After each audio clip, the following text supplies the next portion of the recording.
la sexta característica. La sexta característica dice, básicamente, si piensas como pensaba Jesús, vas a depender más de las fuerzas de Dios que de tus propias fuerzas. Y este concepto de depender de las fuerzas de Dios no es un tema menor. Es un tema muy importante, porque vas a tener que desarrollar en tu vida un concepto que es muy importante, que es en quién vas a confiar. ¿Vas a confiar en el poder de Dios que actúa en tu vida? ¿O vas a confiar en tus propios recursos? Porque cuando vos confías en el poder del amor de Dios, ese amor es como el fuego ese que decía yo, consumidor, que te toca y te transforma. ¿Y se acuerdan lo que decíamos, lo que yo relataba la semana pasada del estanque de Betesda? Cuando se acercó Jesús a este hombre que estaba ahí tirado y que hacía muchísimo tiempo que estaba ahí. Y los discípulos dijeron, wow, qué bueno, se levantó este que hacía 38 años que estaba ahí tirado y de repente ahora anda corriendo por acá, por Jerusalén y demás. Y fíjate lo que le dijo Jesús. Lo que responde Jesús. Dice, de cierto os digo, no puede el Hijo hacer nada por sí mismo, sino que lo que ve al Padre, porque todo lo que el Padre hace, también lo hace el Hijo igualmente. Y aquí definió varias cosas. Entonces, si Jesús no confiaba en sus propias fuerzas, sino en las fuerzas del Padre, ¿cuánto más tenemos que nosotros confiar? ¿Verdad? Porque Él dice, el Hijo no puede hacer nada por sí mismo, por su propia cuenta, de su propia iniciativa. Por lo tanto, nos está diciendo la palabra de que Jesús no hacía nada, sino solo lo que veía hacer al Padre, eso hacía. O sea, había como un Jesús se conectaba con el Padre, me imagino que el Padre le mostraba visiones y le mostraba cómo hacer las cosas, ¿verdad? Solo lo que el Padre le decía que tenía que hacer, eso lo hacía el Hijo. Entonces ahí empezamos a tener claves para cómo vivir nuestra vida, ¿verdad?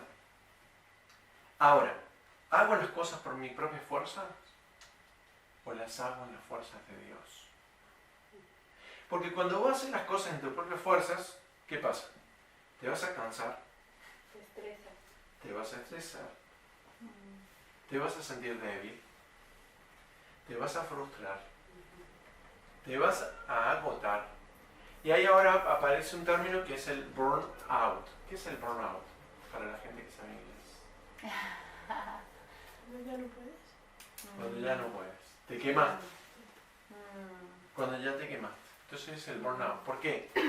Porque llegaste al fin de todas tus energías. Y cuando llegaste al fin de todas tus energías, energías psíquicas, emocionales, físicas, espirituales. ¿Ah? Es muy duro. Es muy duro. Te tiras en una cama y ya no sabes cómo salir de eso, porque ¿cómo recuperas esa energía psíquica?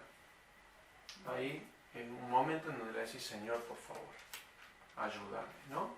Y ahora parece que el burnout, como dicen algunos, o el burnout, es pan corriente en nuestros días. Se escucha mucho eso ahora, y no se escuchaba hace 30 años, ¿verdad? Ahora, nos hagamos estas preguntas. ¿Trato de hacer todo en todo lugar en mis propias fuerzas, sin contar con la ayuda de Dios y muchas veces sin pedir ayuda a los demás? Porque ya ahí estamos en problema. ¿Estamos navegando la vida sin la ayuda de Dios? Porque hemos sido diseñados para navegar esta vida con los recursos de Dios. Ese es el diseño original. Ahora, fíjate lo que dice 1 Pedro 5:7. Echando toda vuestra ansiedad sobre Él, porque Él tiene cuidado de vosotros. 1 Pedro 5:7. Y muchas veces llegamos a un cansancio severo, profundo, y a veces ni siquiera nos paramos a evaluar por qué hemos llegado a ese cansancio tan brutal, ¿no? Porque probablemente lo estemos haciendo en nuestras propias fuerzas. Entonces es como un momento de reflexión, ¿verdad? ¿Cómo encaro la vida? ¿En mis propias fuerzas? ¿O lo estoy encarando en las fuerzas del Señor? Porque mira, yo me puse a describir un poquito acá cuando estaba escribiendo cómo son las fuerzas del Señor. Indescriptibles, dice la palabra. Majestuosas, infinitas. Y dice que nosotros cuando pedimos, Él puede hacer mucho más de lo que pedimos o entendemos por el poder que actúa en nosotros. Efesios 3. Pero arriba, en el verso 16, dice, para que habite Cristo por la fe en vuestros corazones. Entonces, ¿cuál es el punto acá? Es que habite. Es decir, está en la casa de tu corazón, abrirle la puerta. Ven y entrar. Habita. Habita. Y va a habitar en todos. Acá en la obra del Señor no hay ni uno más mejor que el otro. Diríamos en Córdoba. Somos todos iguales. Somos todos iguales. Entonces, ¿cuál es la diferencia entre uno y otro? Cuán grande de abrir la puerta al Señor, abrir la puerta, abrir las ventanas, abrir el portón, venir a habitar, Señor, ¿no? Porque vienen las fuerzas indescriptibles, majestuosas, infinitas. ¿Cuál es el punto acá? ¿Quieres resolver tus cuestiones por sí solo, con tus fuerzas, o querés decirle, Señor, que vengan tus recursos infinitos? Lléname con tus recursos infinitos. Y la clave es que la vida sin Dios está condenada al agotamiento. Qué diagnóstico tan tétrico. La vida sin Dios está condenada al agotamiento y a la derrota. La vida con Dios, meditando en su palabra y llenándonos, está condenada a la prosperidad y al bien. Prosperidad no quiere decir que nos vamos a llenar de plata y todas esas cuestiones. Prosperidad quiere decir que sean vuestras costumbres sin avaricia, contentos con lo que tenés hoy. Porque el Señor dijo, no te dejaré ni te abandonaré. Eso le dice la palabra. Sean vuestras costumbres sin avaricia, contentos con lo que tenés hoy. Porque Él dijo, no te abandonaré ni te dejaré. Bueno, eso está creo que está en 2 Timoteo. Número 7. Cuando pensás como Jesús, vas a perdonar a aquellos que te lastiman. Y aquí entramos en muchísimos temas que los vamos a desarrollar después. Ahora solamente estamos pensando cómo piensa Jesús. Entonces Jesús no pensaba de otra manera más que en llenarse de Dios y del poder de Dios. Pero también pensar como Jesús es perdonar, porque Él dijo que si vos no perdonas, yo no te voy a perdonar. Qué duro, ¿no? Pero así decía el Señor. Bueno, el sello distintivo de Jesucristo básicamente estuvo marcado por una vida continua de perdón. Perdonaba a los otros. Y lo que lo diferenciaba de cualquier otro líder religioso es que él mismo encarnó una vida perfecta. Una vida sin mancha. Y aún así, siendo que fue perfecto y que nunca tuvo pecado, murió por este principio, para que nosotros pudiéramos ser perdonados. Entonces el perdón marcó el ministerio de Jesús, de principio al fin. Fíjate lo que dice Lucas 23, del 33 al 34. ¿Alguien lo tiene por ahí? Lucas 23, del 33 al 34. El que lo tenga, que lo pueda leer. ¿Alguien lo tiene?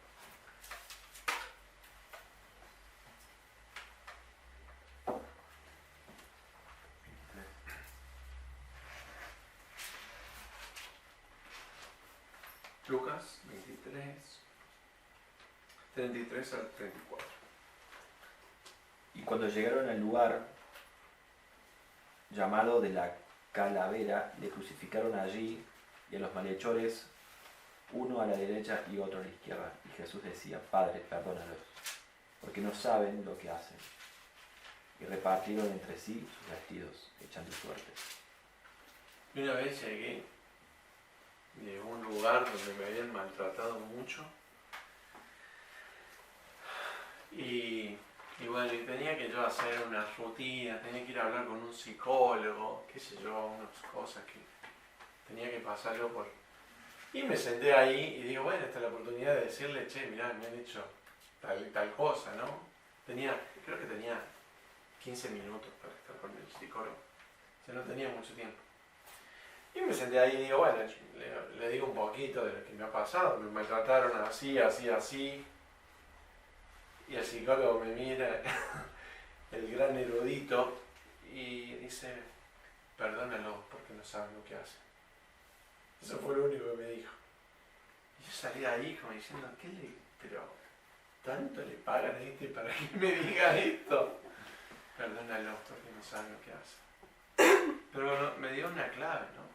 La clave del perdón, de perdonar a otros.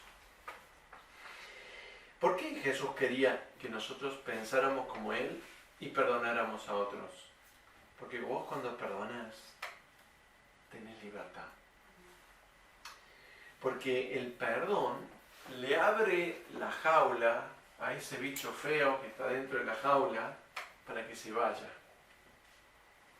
y no te moleste. Que la jaula de nuestra alma esté vacía.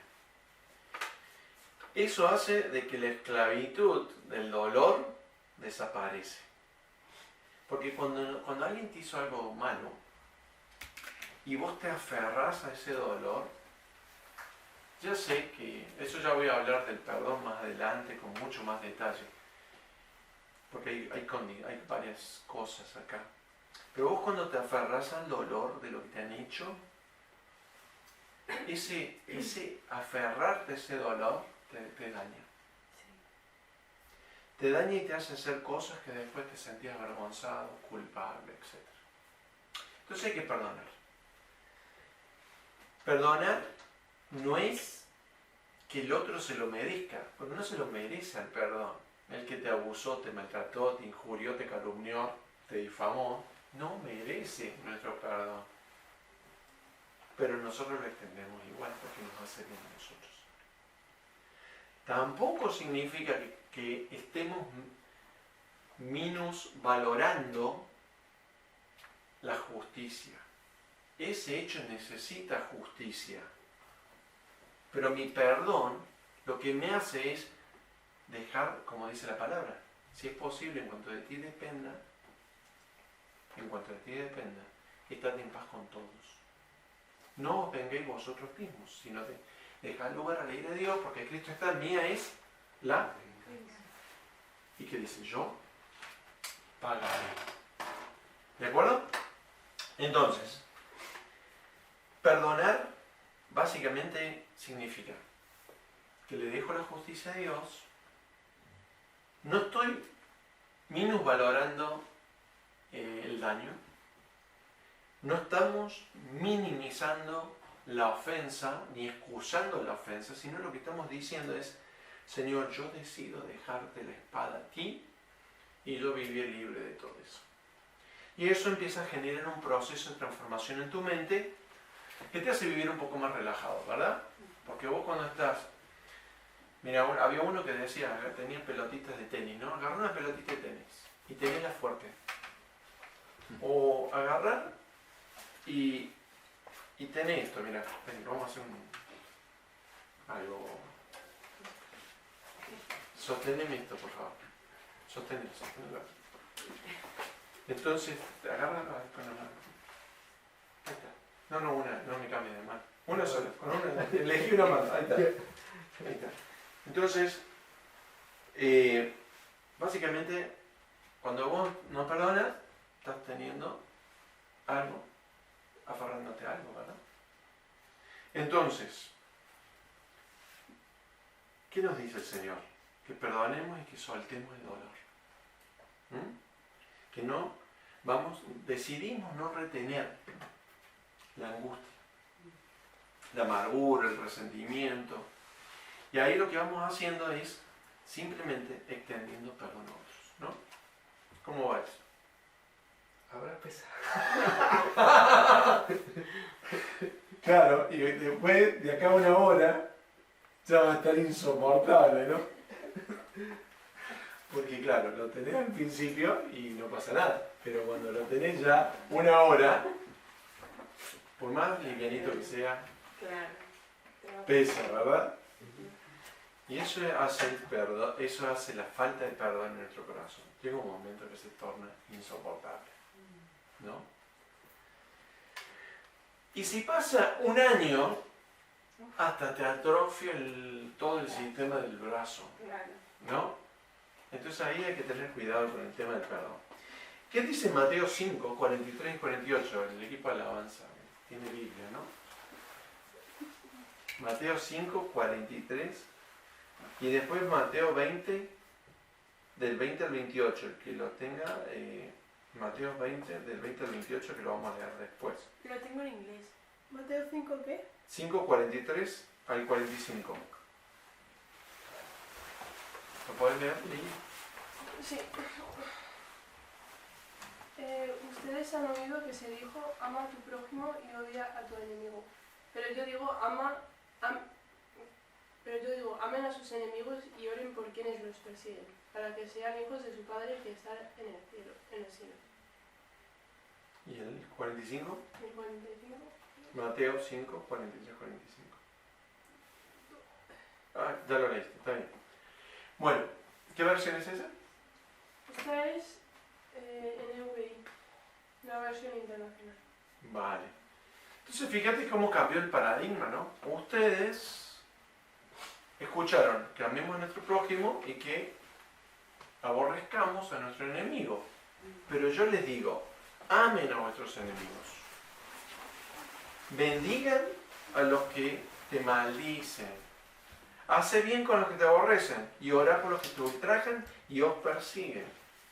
¿Para qué? ¿Cómo decía la versión del 45 ahí? Para que seáis, o para que sean, Seáis como vuestro Padre que está en el cielo.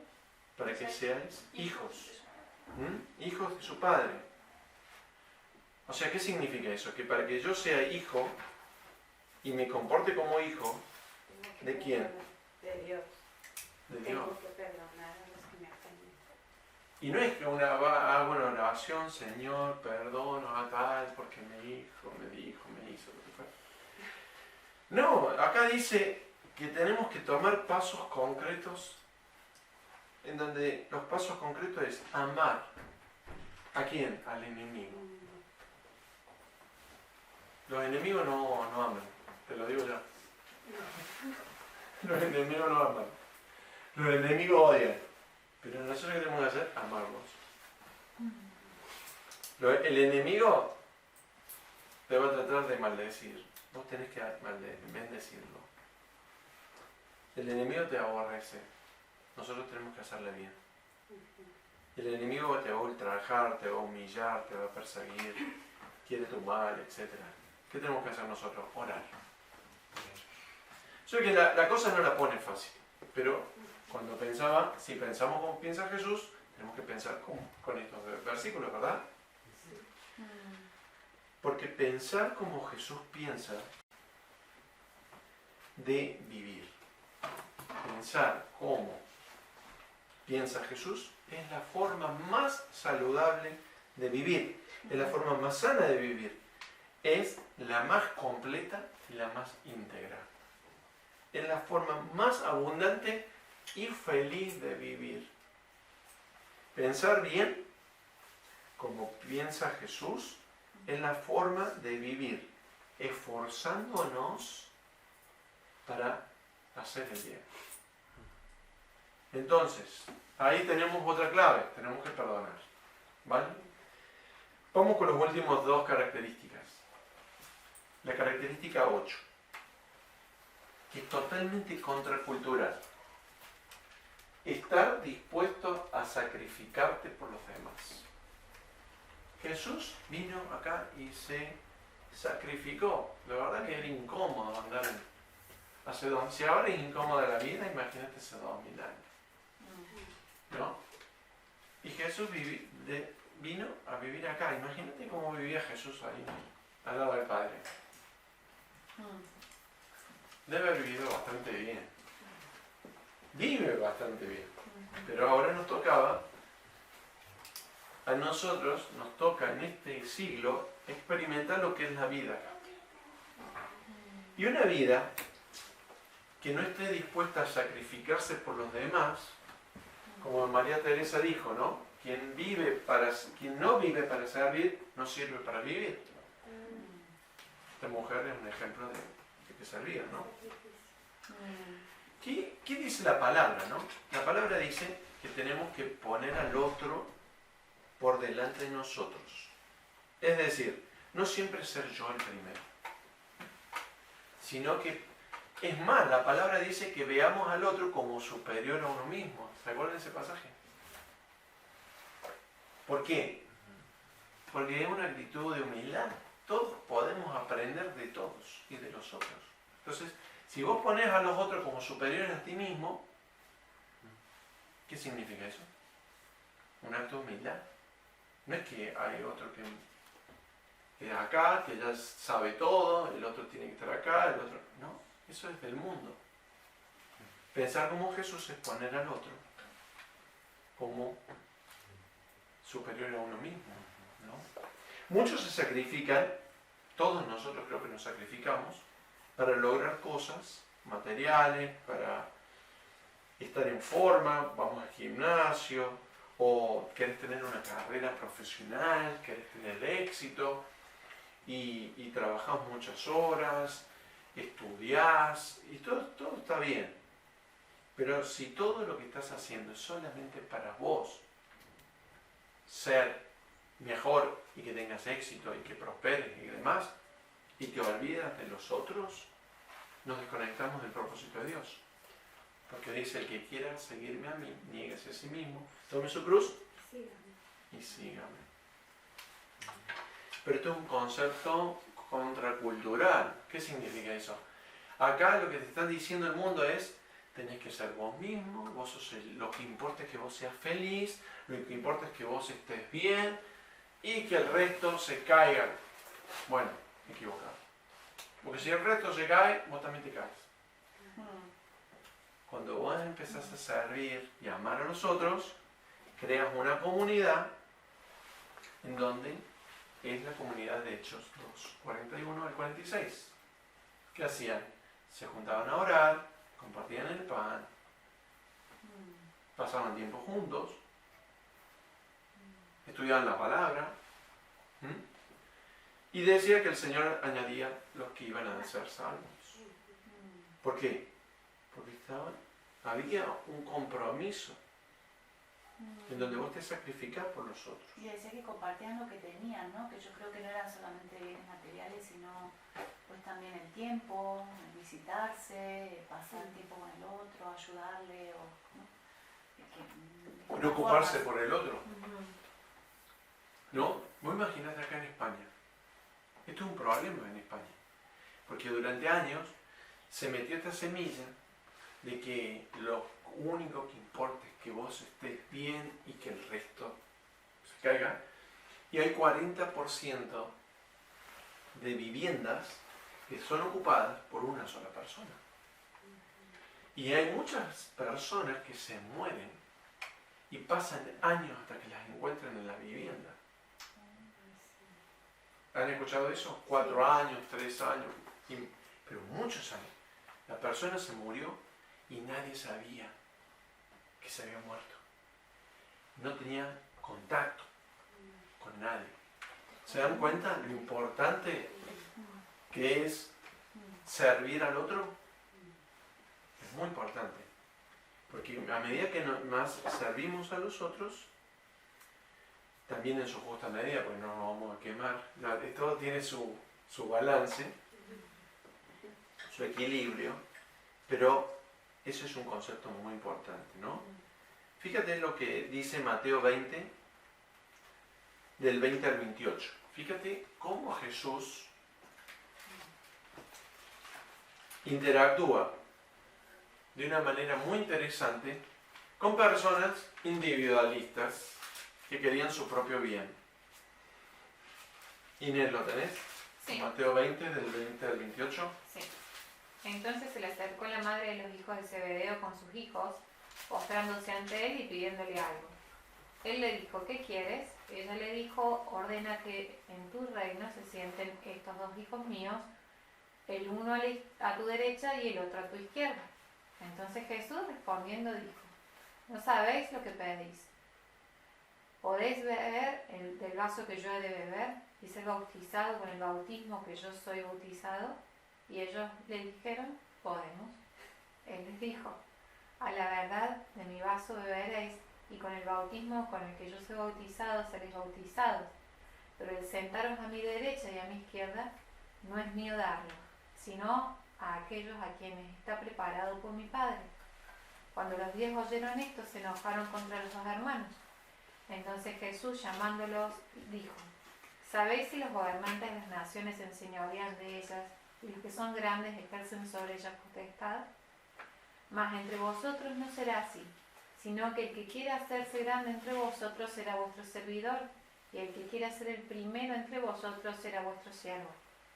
Como el Hijo del Hombre no vino para ser servido, sino para servir y dar su vida en rescate por muchos. Bueno, ahí tenemos una clase magistral, gracias Inés, clase magistral de reubicación social de unos inadaptados sociales. En poquitas palabras los puso a todos en su lugar, Jesús, ¿no? Eso era un tipo de identidad, él tenía identidad, ¿no? ¿Qué pasó acá? Número 1, la madre, ¿de quién? De Santiago y de Juan. ¿Quiénes eran estos? Los hijos de Zebedeo. ¿Quiénes son? Los hijos del trueno.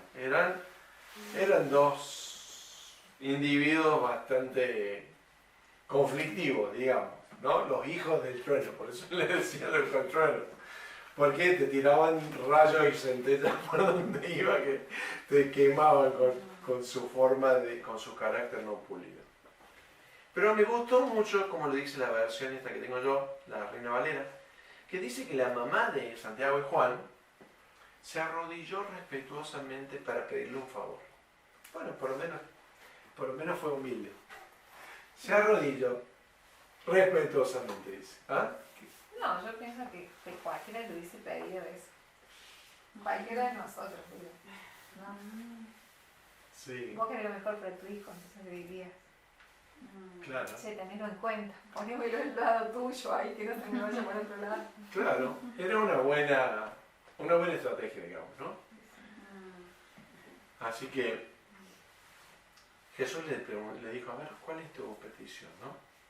Y ahí la mujer le contestó, te pido que pongas a los dos, a la derecha y a la izquierda. Los quería ubicar, ¿no?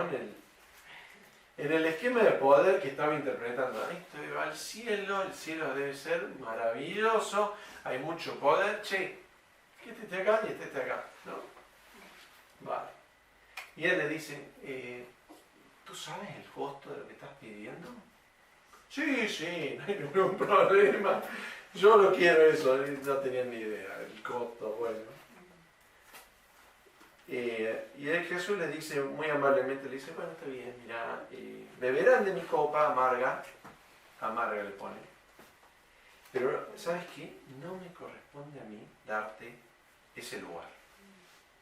Eso le corresponde a mi Padre, Él es el que está encargado de poner las mesas, las sillas, y Él te va a ubicar cuando vos llegues allá. Yo no hago eso, ¿no? Interesante cómo Ahora viene el diálogo entre la mamá, los hijos, como diciendo a ver qué nos dice, a ver cómo nos van a ubicar, y Jesús ahí, ¿no? Ahora los otros 10, estaba Pedro ahí, Imagínate.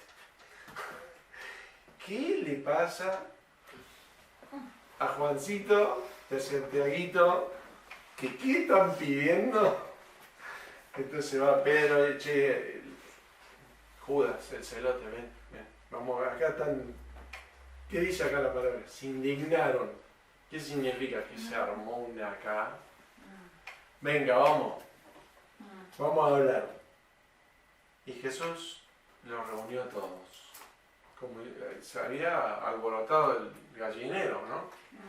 Los puso a todos ahí y les dio la clase de liderazgo 101. La primera clase de liderazgo en la palabra. Bueno, había muchas clases, me imagino, muchas lecciones, pero le dio una lección. El que quiera ser líder entre ustedes va a ser una persona que tiene que servir. Y el que quiera ser el primero debe convertirse en esclavo. Porque el Hijo del Hombre no vino para servir a otros, porque ni aún el Hijo del Hombre vino para que los sirva, sino para servir a otros y para dar su vida en rescate por muchos. Conclusión. Entonces a veces vemos, en las iglesias vemos que estos paradigmas no existen. El pastor tiene que ser el encumbrado, el ungido, el que todo el mundo lo tiene que servir. Es que nosotros agarramos el paradigma de Jesús, no nos gusta y lo damos vuelta. Y lo ponemos. Y, no, así tiene que ser. Y Jesús dice, no, así no, dale vuelta. ¿No? Y ahí estamos en el tira y en el afloje y rompemos la iglesia y todo eso. Entonces, servir a los demás. Y esto le da una piña a la cultura. Porque la cultura siempre te propone ser el primero, ser el mejor. Ser muy individualista. ¿No? Tú lo puedes hacer, tú puedes ser el gran millonario, tú puedes crear el emporio más grande, lo que sea. Tú puedes estar en el centro de todas las cosas y demás. Pero bueno, la Madre Teresa dijo, el que no vive para servir, no sirve para vivir. Nos sacó la Biblia. Podemos dar sin amar, pero no podemos amar sin dar. Interesante, ¿no?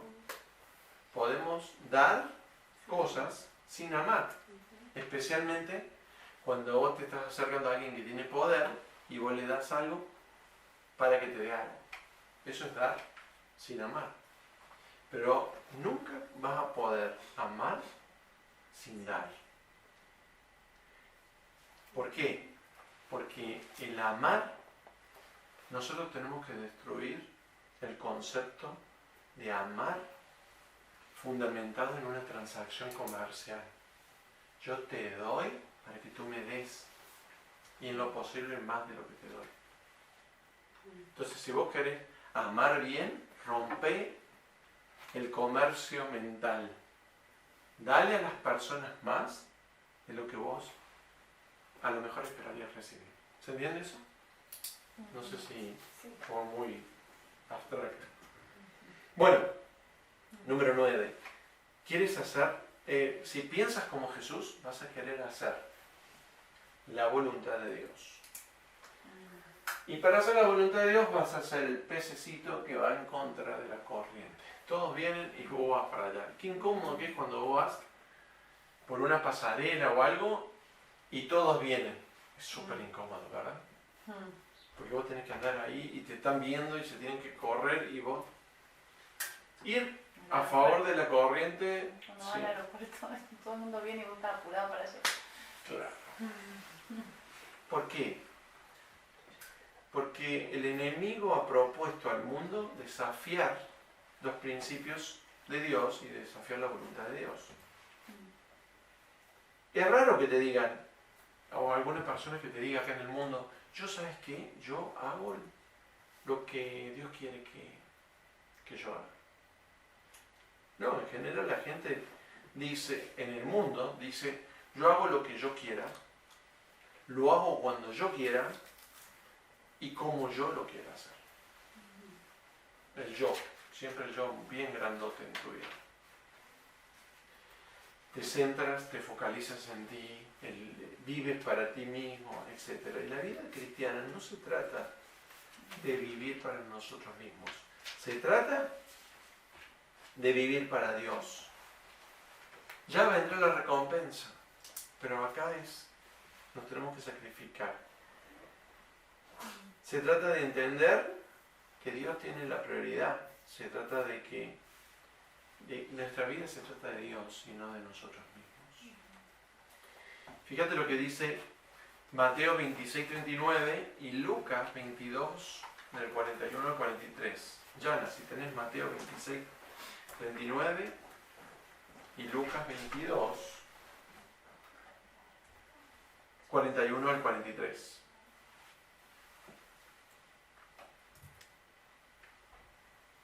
¿Alguien lo tiene? Dale. No, aún no está. Mateo 26, dale. Ahí, Matías. Si lo tenés. Claro, lo cerré, claro. No pasa nada. Mateo 26:39 y Lucas 22:41 al 43.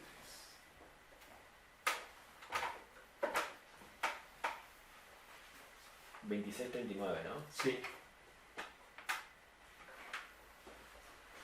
Yendo un poco adelante, se postró sobre su rostro, orando y diciendo: Padre mío, si es posible, pase de mí esta copa, pero no sea como yo quiero, sino como tú. Otra forma de... Este es casi el versículo clave para entender de que Jesús, pensar como Jesús no era hacer su voluntad, era hacer la voluntad del Padre. Él le dice: Padre del cielo, es mejor hacer tu voluntad. No me gusta lo que tengo que pasar, pero que sea tu voluntad y no la mía. Y el Lucas 22, del 41 al 43. Entonces se separó de ellos a una buena distancia, se arrodilló y empezó a orar. Padre, si quieres, no me hagas beber este trago amargo, pero no se cumpla mi voluntad sino la tuya. Entonces se apareció un ángel del cielo para fortalecerlo. ¿Sigo? No, hasta ahí. Hacer la voluntad de Dios va a ser en algunos momentos de tu vida insoportable. Eso hay que tenerlo en cuenta. Pensar como Jesús te va a llevar a situaciones a veces insoportables. Porque Jesús estuvo en una situación insoportable. Tan insoportable era que él, cuando estaba en el Gólgota, dice la palabra que le caían gotas de sudor que tenían sangre. Y eso es los médicos dicen que son casos extremos de estrés, un estrés tan alucinante que no lo podemos casi entender con nuestra mente. Y eso es lo que estaba viviendo Jesús. Pero mira lo que dice: se le apareció un ángel del cielo para fortalecerle.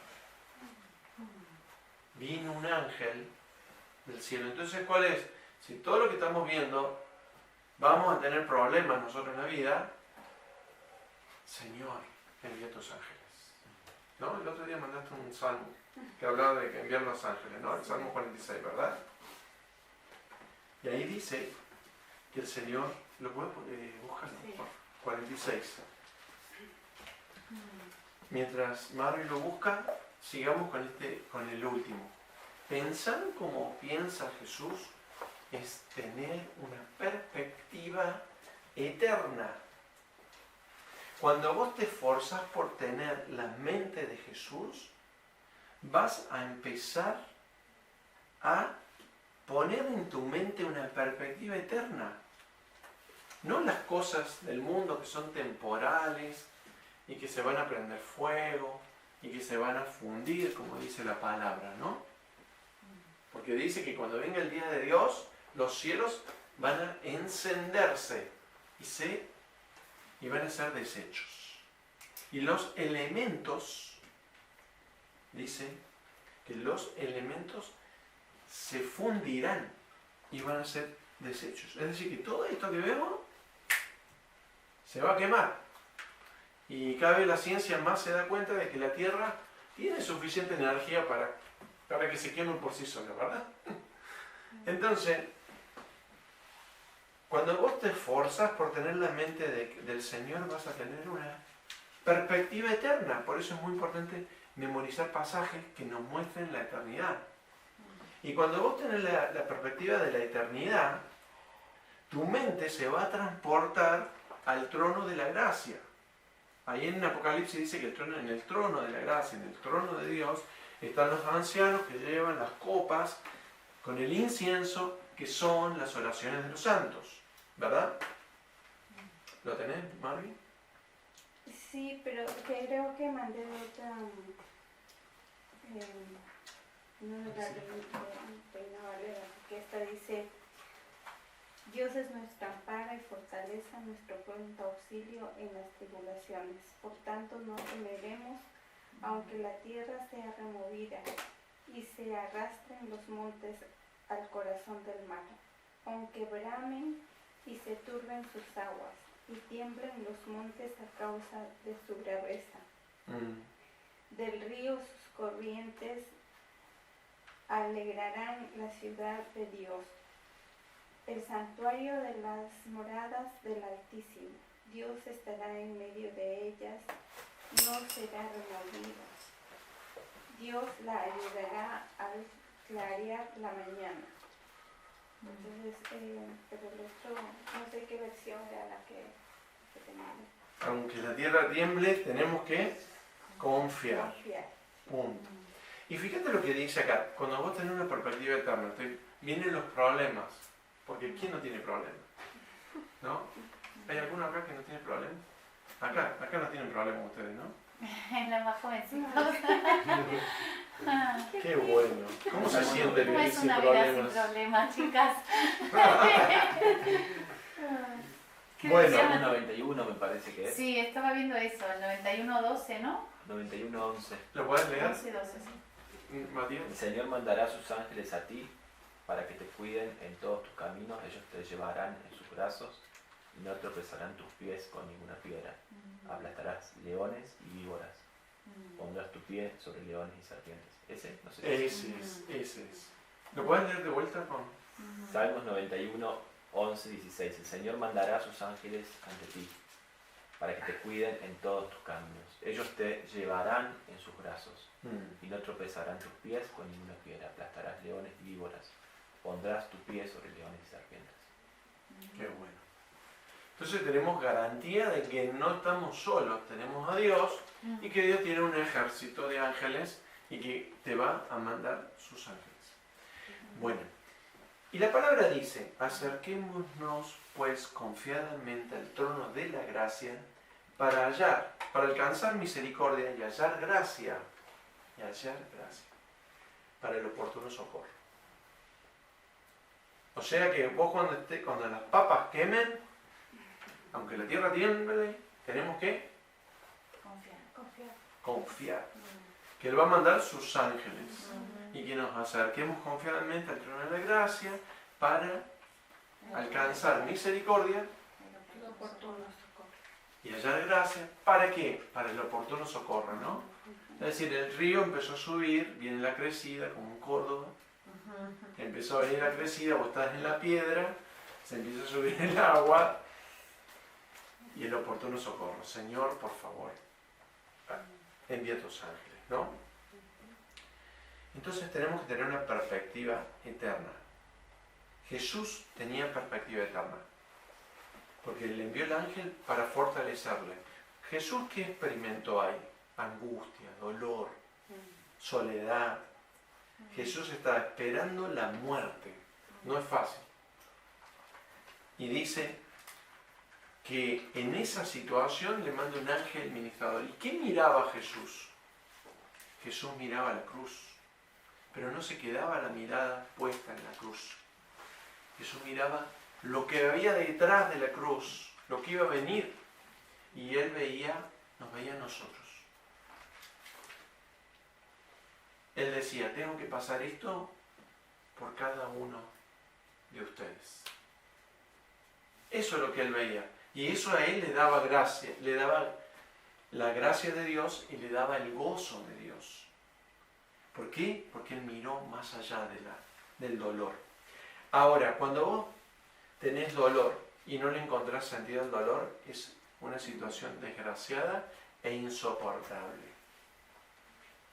Pero cuando vos sabés que tenés que experimentar el dolor esperando en Dios y en el propósito de Dios, ese dolor va a tener un sentido. Y ese dolor, a ese dolor le vas a ver un sentido y le vas a ver un beneficio. Y eso hace de que cambie completamente tu perspectiva. Vas a soportar el dolor porque sabes que viene la recompensa. Él, el Señor, vivió más allá, él vio más allá del dolor insoportable de la cruz. Porque él miraba el cielo, él sabía que su Padre estaba ahí, que se dolía, no estaba ajeno al dolor de Jesús. Él dijo, ¿por qué me has abandonado? Pero esa expresión es, él sabía por qué lo había abandonado en esa ventana de tiempo. Venía la resurrección. Él sabía que venía la resurrección. Él sabía de que iba a nacer un pueblo redimido que sos vos. Y él estaba esperando, por amor, pasar ese trago amargo por vos. Y él estaba abriendo las puertas del cielo para que vos un día llegues al cielo y te reciba el abrazo del Padre. Entonces él no se quedó ahí quejándose en todo este dolor tan profundo que tuvo que pasar, sino que él miraba, él tenía una perspectiva eterna. Y él quiere que nosotros vivamos con una perspectiva eterna. Porque cuando nuestra esperanza solamente se focaliza en la tierra, probablemente en algún momento todo va a fallar, te vas a desanimar y te vas a rendir. Pero cuando empiezas a levantar la mirada de lo instantáneo, de lo del aquí y el ahora, y cuando empiezas a experimentar a Dios y te centras en Él, muy probablemente no te vas a desanimar tan fácilmente.